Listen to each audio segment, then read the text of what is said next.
subscribe, semoga dimudahkan rezekinya. You'll see it.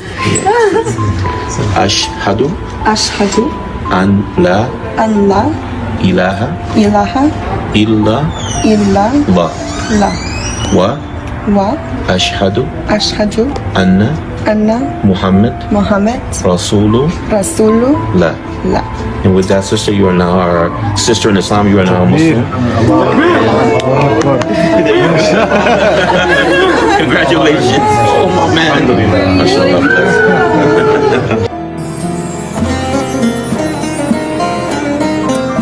Tanúsítom, hogy nincs más Isten, csak az egyetlen Isten Allah,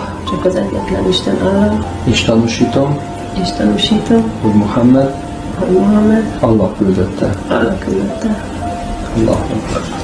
Allah küldte. Inshallah, jazakallah khair. Köszönöm szépen.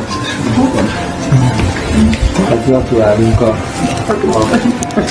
nem, semmi baj, ez természetes, hogy ez egy nagyon nagy változás az életben. Tehát, hogyha az ember ezzel így érzelmek nélkül halad.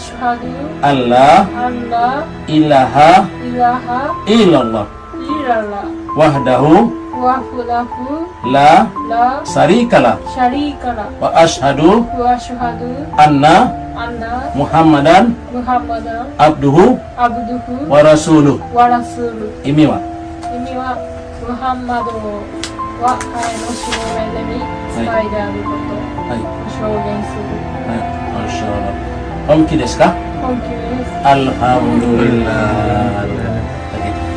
Kita sekarang Muhammadan Rasulullah. Aku bersaksi bahwa tiada Tuhan yang berhak disembah selain Allah, dan aku bersaksi bahwa Nabi Muhammad itu utusan Allah dan Nabi yang terakhir. Allahu Akbar. La ilaha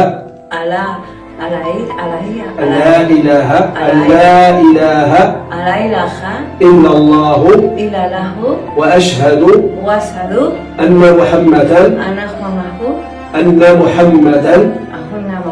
abduhu wa rasuluhu wa ashhadu anna Isa ibn Maryam abdullahi wa rasuluhu wa ashhadu anna al-jannata haqqun wa anna an-nara la ilaha illallah wa anna Muhammadan Rasulullah.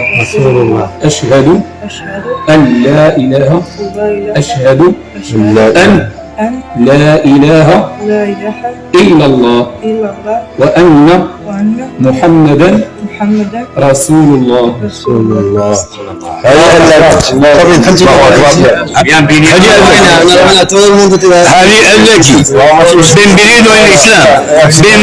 al Islam.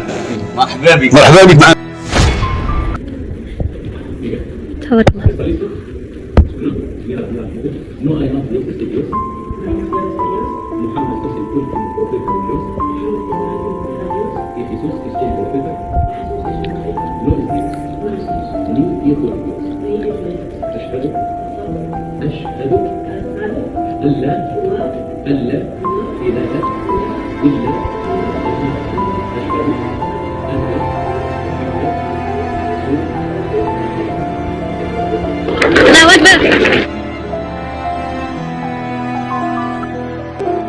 Hukum lainnya. Beberapa kali ia dikirim ke pusat rehabilitasi, namun tidak pernah berhasil menyembuhkan kebiasaan buruknya. Suatu hari saat menjalani hukuman di penjara, ia tiba-tiba tertarik dengan narapidana lain yang berbicara tentang Islam dan Al-Quran. Ia lantas tertarik untuk mempelajari Islam secara serius. Dan setelah memahaminya, ia memutuskan untuk menjadi mu'alaf dan mulai melaksanakan ibadah sholat. Dan hal luar biasa pun terjadi. Perlahan ia mulai bisa menahan dirinya untuk tidak mengkonsumsi narkoba selama masa tahanan. Baginya, ini adalah pencapaian yang besar. Rasa percaya dirinya pun mulai tumbuh. Sang ayah yang mengetahui perubahan anaknya sangat mendukung keislaman Marco. Marco Junior bersyukur bisa menemukan hidayah.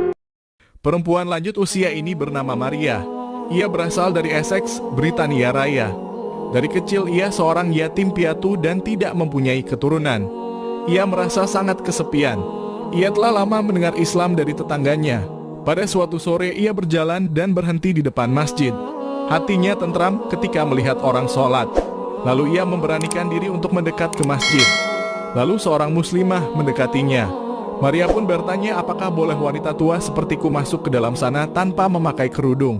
Muslimah itu lalu mempersilahkan Maria untuk masuk sambil menjelaskan kegiatan. Pria ini mendapatkan hidayah Islam saat mengikuti demo bela Palestina. Penderitaan dan keteguhan warga Gaza Palestina telah memberinya inspirasi untuk mempelajari dan menerima Islam sebagai kebenaran. Ashhadu an la ilaha illa Allah wa ashhadu anna Muhammadan abduhu wa rasuluhu. Elhamdülillah şu an Sultanahmet Meydanı'nda. Maşallah.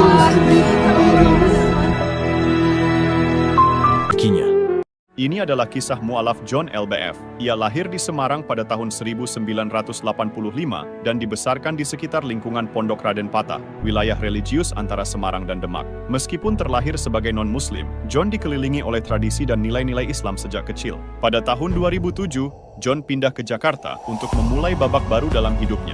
Namun, pada tahun 2019, di tengah krisis keuangan dan penyakit sang ibu, John merasakan kekosongan spiritual. Di titik terendah inilah, ia menemukan dorongan untuk dekat dengan Sang Pencipta. Dengan arahan teman yang paham Islam, ia akhirnya mendatangi sebuah pesantren yang diasuh oleh muslimah Jerman yang memiliki darah Italia. Ia lahir dan tumbuh dalam keluarga Katolik Roma, namun memutuskan untuk memeluk Islam pada usia 19 tahun. Minatnya pada Islam dimulai pada usia 18 tahun, di mana pada saat itu, dia merasa ada yang belum ia pahami tentang konsep Tuhan. Meskipun dibesarkan dalam keluarga Katolik Roma dan meyakini akan adanya Tuhan, namun dia merasa keyakinannya itu tidak sepenuhnya sesuai dengan pandangannya. Dia mempelajari Islam karena merasa ada aspek-aspek dalam Islam yang mungkin dapat mengisi kekosongan yang dirasakannya. Ia lalu melakukan penelitian dengan membaca buku-buku tentang Islam dan bahkan mengeksplorasi pemikiran agama lain termasuk Yudaisme.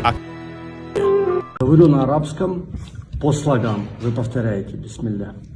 Ashhadu alla ilaha illa Allah. Ashhadu anna Muhammadan Rasulullah. Свидетельствую, что нет Бога, кроме Аллаха, и свидетельствую, что Мухаммад его пророк и посланник. Pertumbuhan Islam di Jepang cukup mengejutkan. Agama yang berawal dari semenanjung Arab ini telah menyebar ke seluruh penjuru dunia. Jepang, sebagai salah satu negara Asia Timur, mengalami pertumbuhan signifikan dalam penerimaan Islam. Diperkirakan ada lebih dari 200.000 orang di Jepang yang telah memeluk Islam, menjadikan Jepang sebagai salah satu negara di mana Islam berkembang cukup pesat. Pertumbuhan ini dipengaruhi oleh beberapa faktor, termasuk meningkatnya kemudahan akses informasi tentang Islam melalui internet, dukungan komunitas Muslim yang ramah, dan yang terbaru, dampak peristiwa di Palestina yang membangkitkan simpati warga Jepang. Pemerintah Jepang saat ini bahkan sedang mempertimbangkan pembangunan masjid dan pusat. Tiap Muslim ada satu tempat yang menjadi sentral bagi kerinduan yang mendalam, Masjidil Haram. Suasana di sana tak hanya tentang bangunan megah dan sejarah yang begitu kaya, tapi tentang momen ketika langkah kaki pertama menginjakkan tanah suci Mekah. Bagi mereka yang baru saja memeluk Islam, perasaan ini terasa seperti terbangun dari tidur panjang, merasakan kehadiran Tuhan dengan begitu nyata. Derasnya air mata yang mengalir bukanlah kelemahan, melainkan kekuatan spiritual yang membawa kedamaian.